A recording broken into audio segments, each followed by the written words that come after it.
The cesspool of life begins with the matter of knowledge. I think I read that on a fortune cookie once. I would like to present to you a few things that I have learned this week in my pursuit of knowledge and my desire to build upon greater knowledge. I have been unable to study as much as I would like because of my very busy life, my very busy schedule, and my crippling financial and depressive anxieties. That's okay. You want to know why? Because life just keeps getting better from here. Always remain optimistic. That's the first lesson I would like to bestow upon you, my children, today. But the second lesson is, and I've got a script actually, I wrote a script for this episode today. And I wrote it all in a blank journal that I found that says, The Complete Guide to Sex After Baby. And what do you know? It is completely empty, except for my new script. I needed some paper. I couldn't find any loose leaf paper, but I did find a blank book that says The Complete Guide to Sex After Baby. So, if you have ever had a baby, please inform us in the comments below as least graphically as possible, because I do not want to get this video removed by YouTube for whatever reason. Copyright strikes and community guidelines. Whether or not you have sex after a baby. Anyway, let's begin with some things that I learned this week. Number one, the East African Federation is forming. It is a country that is beginning to form in, you guessed it, East Africa. Last year, it flew completely under the radar. Apparently, they've been wanting to organize this since like the 1970s, but 6 countries are trying to form together to form a federation, kind of like the United States. Burundi, Kenya, Rwanda, South Sudan, Tanzania, and, of course, Uganda.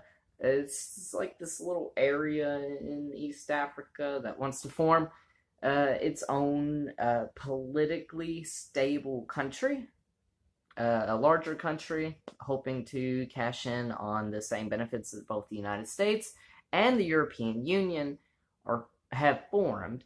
Basically, one country gets better, all the countries start to rise up and become more stable financially, politically, and, of course, religiously. I'm just kidding. Actually, a fun fact, did you know that if all 6 of the countries combined, it would be roughly 73% Christian, which is about the same ratio as the United States. Except in the United States, the second largest group of religious people are actually non-affiliated religious people, people like atheists like me, agnostics, people who just don't care about religion. And in the East African Federation, it would be Islamic people. That would be the second biggest group of people in that area. The new Joker trailer, please let's talk about how awesome that was. I got so much out of it. It had some really good vibes. It had some really scary vibes in it. The focus on the mental illness of the mother, I believe is going to happen in the movie. Like, it teased it so hard in the trailer. I feel like this is going to be a very legitimate portrayal of mental illness and what it can potentially do to somebody. Just like it says in the comics, it only takes one bad day to snap a person into insanity. And we're going to see, he has been clearly beaten up a few times in the trailer.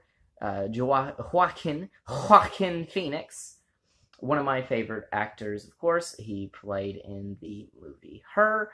He has played Johnny Cash. He is playing Jesus Christ in Mary Magdalene. I believe that's already came out, but I have not yet seen it, though I really do want to see it. I saw a trailer for it on Facebook like 3 days ago, and I was like, oh my god, I care nothing about this Jesus story, but oh my god, it's Joaquin Phoenix, dude. I'll take that any day. But the fun fact that I learned after researching obsessively about the trailer for a few minutes was the fact that a lot of the paint used on the face mask, and if you watch the trailer, you will know exactly what I'm talking about, was based on John Wayne Gacy's stuff, the makeup from the infamous Pogo the Clown. John Wayne Gacy, of course, was a very famous serial killer slash clown. Let that sink in for a second. A serial killer slash clown. That shit is nuts. Anyway, I also had no idea that his name was Pogo. I did not know his stage name for the longest time for whatever reason. And another fun fact: the stage in which he performs his comedy set as a comedian, because that's what the Joker is in this movie. Another fun fact based around the Dark Knight Returns comic book, cartoon movie. He was a failed comedian. This Joker's also a failed comedian, and the stage upon which he does his comedy set in the film, as far as we know, is called Pogo, which is also the name of John Wayne Gacy, the serial killer's stage clown name. That is the craziest Easter egg I've ever heard. In other news, corporations are continuing to embrace the meme. Oh my god, I did a video on this yesterday of the very cool Duolingo memes, and of course, people either liked it or they didn't like it. I got one dislike from it, and then 3 likes. I can link it in the description below if you have not yet seen it. It is quite funny because I am in it, and I am the humblest person that you will ever meet in your life. Duolingo on April Fool's decided to release a trailer kind of embracing the whole Duolingo will kidnap you or come to your house if you miss a single lesson theme that's been going on in mainstream memeing recently. And I do mean mainstream, like pages come out of nowhere. Pages that have absolutely nothing to do with language learning are coming out of nowhere and making memes about Duo the owl coming out of nowhere and taking your children if you miss a lesson. And Duolingo embraces this in the April Fool's trailer, saying that they have a new feature coming out, and guess what? Duo will come to your house or workplace to remind you about the lesson. And boy, is it creepy. If you have not seen it, I will link it in the description. It is also so funny. I cannot wait to watch it again after this because I need a reminder about my Duolingo lessons, because the reminders, sad react, still aren't working. And of course, next up is, this actually happened a couple months ago, this SoulPancake video featuring the Jar Jar Binks actor. Of course, we all know what a trash pile that Phantom Menace was in the overall Star Wars universe. It was... Okay, I will admit it is a fun and quirky movie. I absolutely loved watching it as a kid, but going back now, I'm like, what exactly is going on here? I am sorry? This doesn't make any sense. And honestly, Jar Jar Binks, it was not the best choice. Though in the long run, that movie really helped bring CGI into a greater realm of influence in the overall cinematic industry, because they were literally developing so much in CGI technology as they were making this movie in right before 1998. We would not have Avatar, the cinematic triumph, and not the last Airbender, mind you, but the blue people avatar, if we didn't have Star Wars. And that's a proven fact. And I hope he learns that today, okay?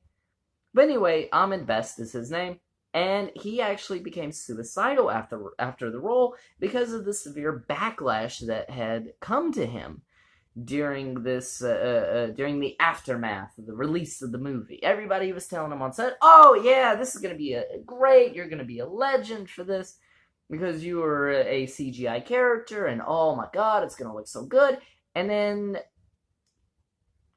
Jar Jar Binks, unfortunately, was universally panned as absolutely terrible choice by George Lucas, and probably shouldn't have been done. But this caused him to become suicidal. Of course, like, being an independent artist coming into a movie.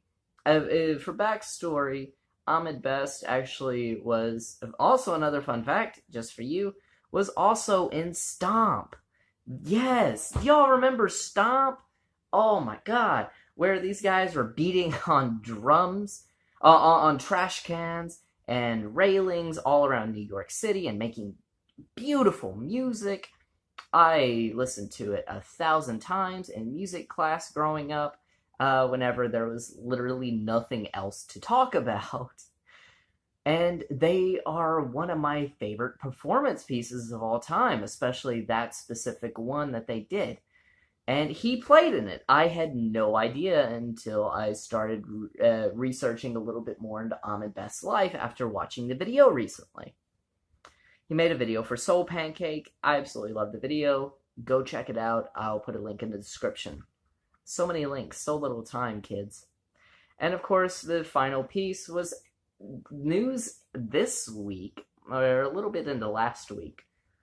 Emilia Clarke of Game of Thrones fame, of course. Everybody knows who Emilia Clarke is if they've ever watched Game of Thrones. It is the Khaleesi, one of the most beautiful women in all of Hollywood. But she actually had aneurysms in her brain that were discovered shortly after the very first season of Game of Thrones. She had a stroke and nearly died after the very first season. And as a trooper, she had a brain surgery. A couple years later, one of her aneurysms had grown twice in size, crazily enough, and she had a second surgery. She cheated death twice in order to continue bringing us that Game of Thrones goodness that you guys know and love. I had no idea, and for the past 8 years, she didn't tell any of her fans. And then she came out recently in order to bring more awareness to the issue, in order to hopefully, of course, also raise money for the issue as well. And I believe that she's entering into a couple campaigns with a non-profit charity in the hopes to garner more attention and more money for the issue. This has been a wonderful episode. I absolutely love talking about stuff that I've recently learned. I've been noticeably quiet on the channel recently, but for those reasons mentioned at the very beginning of the video. But I believe that I am making my comeback, boy. To you, my loyal fans, you have stuck around for a very long time. Since November, actually, of course. You have stuck around with me, and it's been wonderful. You know who you are. And I love you. Thank you for being with me. You guys have helped me out so much, just with the attention that you've given me, with the videos that I have made in the past. You had convinced me to keep going with the channel, even when I was at some very low points in my life in the past few months. I don't handle stress very well, and everything was causing me stress recently, but now I feel like I'm in a much better position to handle stress. I feel like I am ready to take this on again in a more serious manner. I will be continuing to make as many jokes as I can. I absolutely love making you guys laugh, and I hope to see you in the next video. If you have not subscribed, please go and subscribe to this channel here. Go subscribe to Silly Linguistics right here, down there. Click the button. It's quite simple to do, and you'll be able to keep up with all my antics, all the things that I learned. I'm going to be doing more Polyglot Learns Portuguese videos because I'm still in the middle of a 3-month challenge for Portuguese. But I don't want to make my channel just Portuguese videos either. So I'm trying to branch out a little bit, and this is kind of like an experiment to figure out exactly what I want to do with the channel post severe anxiety and depression of 2018 and 19. I am very excited to present This Week I Learned. And of course, the meme video from yesterday was a surprise to a few people because, you know, I love memes. I create memes all the time. Most of my Instagram feed nowadays is original memes. I don't upload from other sources anymore. I just find the joke, make the joke, and I post the joke, and you guys like the joke. And if you have, and here's another link for you, just one more link. If you have not liked my Instagram, go like it in the description below. Anyway, thank you so much for everything you've done for me. Signing off.